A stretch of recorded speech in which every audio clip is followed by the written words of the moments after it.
तुम्ही तर ते खाल्लं. मग तुमचं पाप पण तुमच्यासोबत नाही.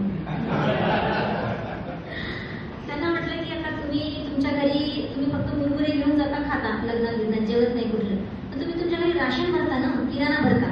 पण तुमच्याकडे जी चहापत्ती येते, तर ती चहापत्ती तयार करत असताना ज्या कंपनीमध्ये ते लोक करतात, ते किती जाती धर्माचे लोक असतील, किती जणांचे हात लागत असतील त्याचा. आपल्या डोळ्याच्या मागे काही होतं, त्याच्यामध्ये काही होतं. आपल्या डोळ्यासमोर जे घडते ते आपलं आपण मानायचं. म्हणजे इतकी ही जातीची पाळंमुळं रुजलेली आहे, त्याच्यावर त्याचं समर्थन पण आहे. तुम्ही काही सांगा आम्हाला, आम्ही तुमचं ऐकणार नाही, हे आम्ही आमचं पाळणारच आहे. तर असं हे एखाद्या समाजाबद्दल विद्वेष भरलेला असतो समाजामध्ये.